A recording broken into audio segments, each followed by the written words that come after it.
we're in a constitutional crisis, and we very well may be. I'm not trying to downplay that reality.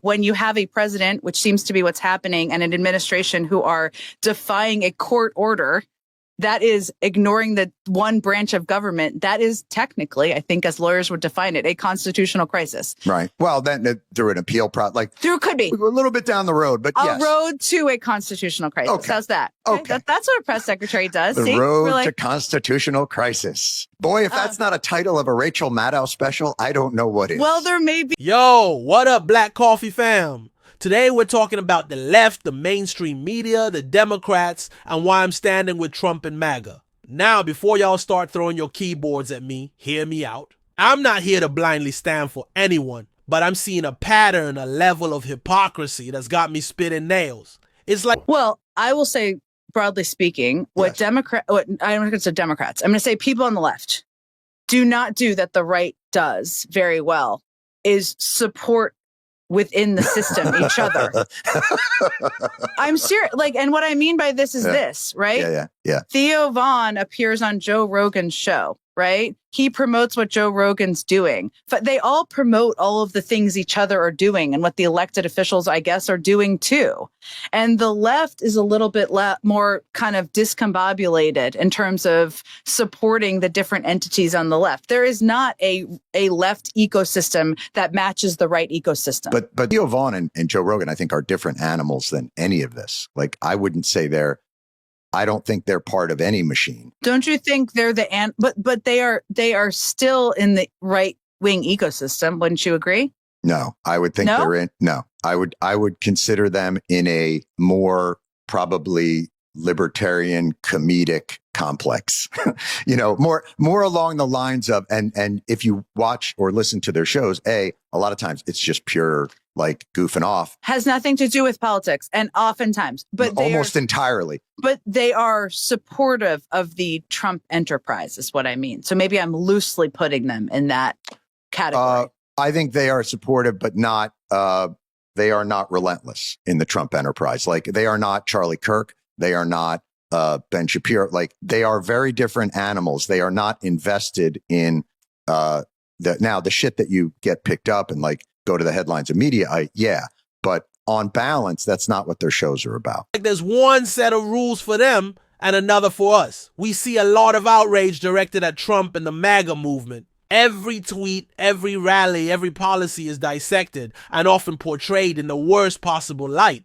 But where's that same energy when we need to hold everyone accountable? When prominent Democrats make questionable statements, or when policies that hurt our communities are pushed through, the outrage seems to be dialed way down. It's like the bar is set so high for one side, while the other gets a pass. The media loves to throw around the term constitutional crisis when it suits their narrative. And 4 hours of Joe Scarborough shouldn't be allowed in this country. and then Rachel Maddow, it's schizophrenic at times. I do think there should be some semblance of an idea that, look, they're kicking progressive ass right now. And if progressives don't organize their media, their think tanks and all that, it's going to continue to happen. It's chaos. Do they come to you every day and go, here's what we think is important to preserve and fight for whatever? No, everybody gets a zillion press releases and pitch calls, but no. No. I'm talking about the head of it.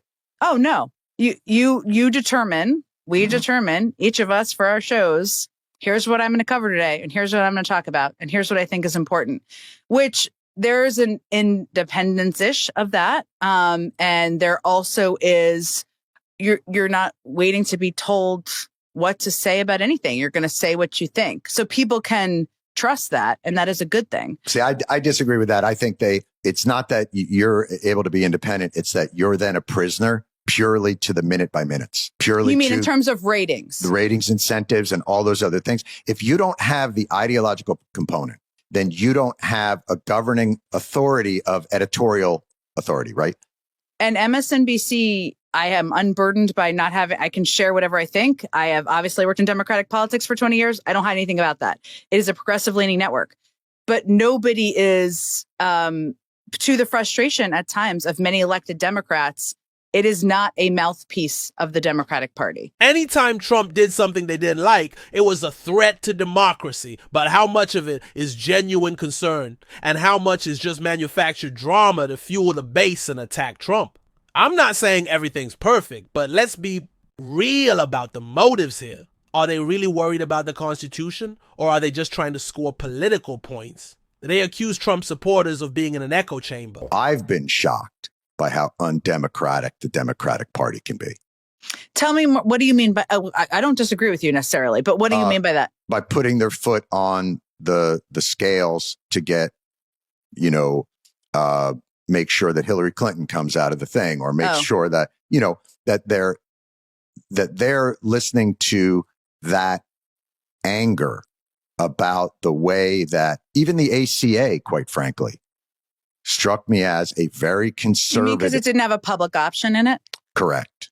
That it didn't address the very thing that was causing the foundational upset. I'm hearing an awful lot about separation of powers and very little about defending USAID. I'm not hearing a lot about here's the specific program that is so valuable.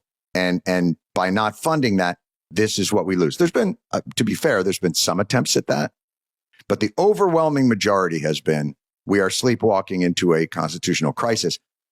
Again, taking the bait of the larger thing and not defending the efficiency or value of the programs. So isn't that part of why people lost faith? Yeah. So yes, I think we're saying, well, I'm trying to say something similar, which is this. Boom, boom. Which is Democrats just lost everything. They control nothing. They control, I mean, they don't control the House. They don't control the Senate. They don't control the White House, and they don't control the Supreme Court.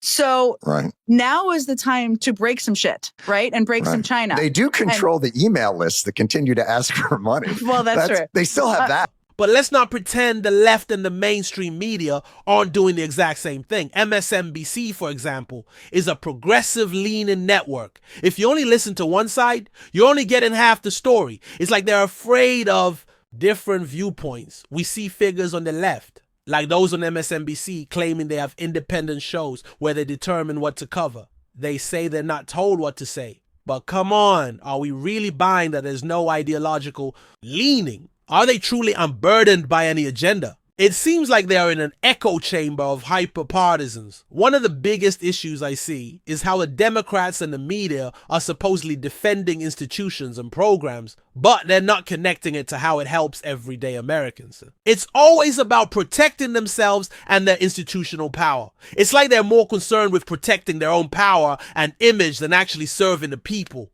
Where's the focus on the real impact on our communities? Why I'm rocking with Trump and MAGA? Well, Trump came in and shook things up. Was it always pretty? Hell no.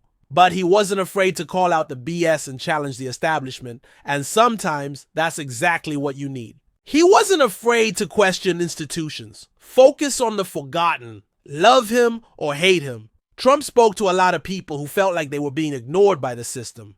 People who felt like their voices weren't being heard. He tapped into a frustration that was very real. A lot of Trump's economic policies actually benefited working class folks. And I'm not going to ignore that. Things like tax cuts and deregulation put more money in people's pockets. A different kind of support.